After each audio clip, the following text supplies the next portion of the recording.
But before we get to that, we first want to explain how we first got here. The Planning Commission met last month to discuss the oil ordinance proposal and recommend it for approval. Then on Monday, the Board of Supervisors met with that committee to discuss the proposal in 2 sessions. Finally, after 7 hours of listening to public comment, with some residents expressing concerns about the revision, while other residents and oil advocates supporting the expansion of the wells. The motion is approved. All ayes. Shortly after 7:30 p.m., the board unanimously voted to pass the revision. Tonight, we're speaking directly to one of the members of the governing body that oversees, votes, and approves, and of course listens to the Kern County community, the Board of Supervisors. Joining us is Kern County's 2nd District Supervisor, Zach Scrivener, who has served various communities from California City, Maricopa, Rosamond, and his own Tehachapi. Thank you so much for joining us this evening, Supervisor Scrivener. I want to start off first by asking you, we know that the recent approval of the oil ordinance has been very, very controversial, but can you explain why you voted yes to this project? Well, it's pretty simple. It's either we import 70% of our oil from foreign countries that don't like us very much and have terrible human rights records and almost no environmental standards, or we produce it here. And that's truly the question, I think, for Governor Newsom and all the environmental extremists that were opposed to this ordinance and opposed to our industry. We can't continue to keep bringing in oil from foreign countries when we could produce it here and produce tax dollars and jobs.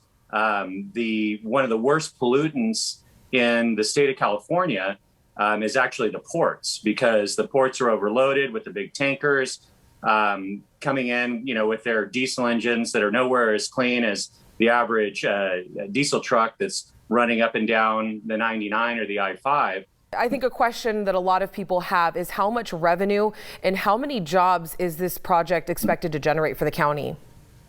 Well, if you just look at kind of an average of what we receive at the county level, and I'm talking the county of Kern, which pays for our sheriff's department, our fire department, our libraries, et cetera, it's 75 to 80 million a year. So it is a very significant amount of revenue. And then you add another $100 million for Kern County schools. And then you have all the special districts that also receive revenue. And then there's 25,000 direct jobs. And then you have thousands and thousands more indirect jobs that are all tied to oil. And so it goes beyond just Kern County, though, too. The state of California receives a tremendous amount of revenue from the oil industry in Kern County. And so it is significant when you look at the job front, but it's also very, very significant when it comes to providing the services that our taxpayers expect and deserve. And I just want to be clear, for this specific project, how much revenue and how many jobs are you thinking it's going to bring to the county? Well, if you look since March of 2020, the state has basically been issuing no permits, because once the courts stopped the previous ordinance, you weren't seeing permits issued. And so without permits being issued, then you're going to have no more new oil permitting. And now that's not to say that just because we pass this ordinance that all of a sudden you automatically have all these permits, because there's still 87 mitigation measures. You still have a tremendous amount of work and effort that has to go in, and then the market has a big role to play in whether or not the oil industry is it has a tremendous amount of impact on how viable the industry is and how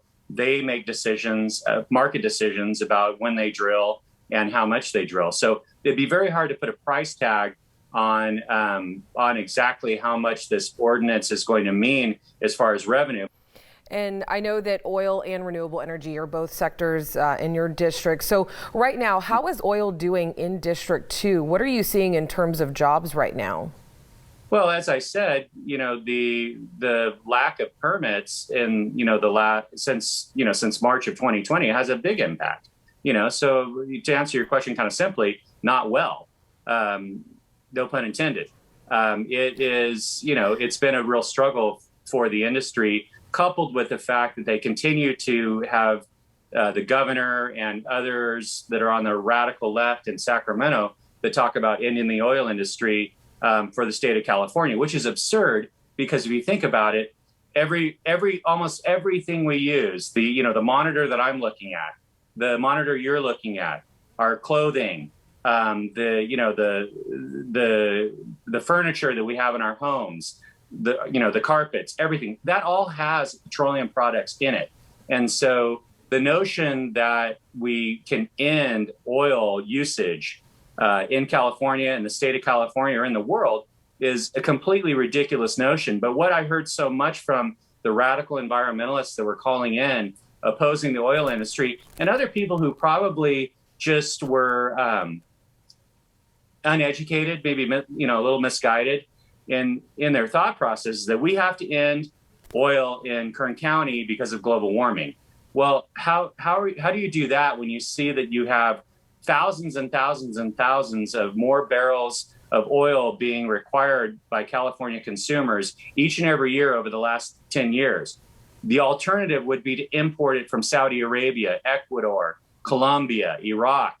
That is the alternative to producing it at home. But what we do is we produce it more safely and cleaner than anywhere in the world. Plus, our schools, our local governments, our tax base, and our citizens, they benefit from it. It's nonsensical, and that's why what I think is the main takeaway from this discussion, not just with you, but the whole discussion about oil, is that if Californians continue to use oil, if the demand has been going up, not down, why would you not produce it at home where it's the safest and cleanest versus bringing it in from another country that don't like us very much and have terrible human rights records and almost zero environmental standards?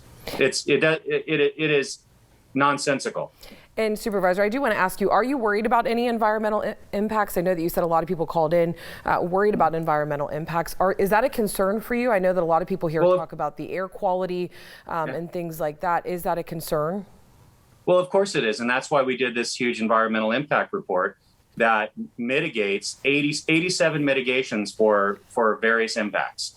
And, if you look since 2015, December of 2015, when we passed the first EIR, since that time, about $110 million was paid from the oil industry to clean up the air in the Central Valley. But as soon as the courts stopped the ordinance, as soon as they said this ordinance is no longer valid, you're going to have to go back and fix a few very minor things, I would add, that money was no longer coming in. So any permitting that was happening didn't have any of those environmental mitigations, didn't have any one of those 87 different mitigations. And so we did this, and the oil industry paid for the environmental impact report and it paid all these mitigations because we're all concerned about the environment. We're all concerned about air quality, water, etc. But without this in place, none of that gets mitigated. And last question I do want to ask you. A lot of people say that with oil and renewable, we need to find a balance. I know both are very present in your district. Do you agree with that statement? Well, Kern County's been finding the balance for years and years. Unfortunately, the state of California, and particularly Governor Newsom, hasn't given us any credit. I have more solar in my district than almost anywhere in the state of California. I have more wind turbines in my district than any other supervisorial district in the country. We produce more renewable energy in Kern County than anywhere in the state of California. But do you know how much credit Governor Newsom and the liberals in Sacramento give us for that? Zero. We get no credit for that. Instead, their answer is to attack our oil industry, which is the biggest taxpayer and the biggest employer in private sector in Kern County. And so Kern County's been doing it right, for a long time. We're an all of the above county when it comes to energy. We have renewable, we have oil, we have geothermal. We do it all here. And so basically, when I hear folks from Sacramento or environmentalist radicals say, Kern County, you need to do, more renewable, they're really hypocrites because they don't practice what they preach in their own county. I mean, remember, most of the people who called in to our meeting to oppose this ordinance didn't live in Kern County. They lived in the Bay Area. They lived down in Los Angeles. And you know what? Los Angeles County doesn't allow wind turbines, and we do. And so I would ask them, what are you doing to fight global warming? What are you doing to produce more renewable energy? Because we in Kern County produce more than anywhere in the state of California. All right, Supervisor Scribner, thank you so much for your time and your insight. We definitely appreciate you being here tonight. My pleasure. Anytime.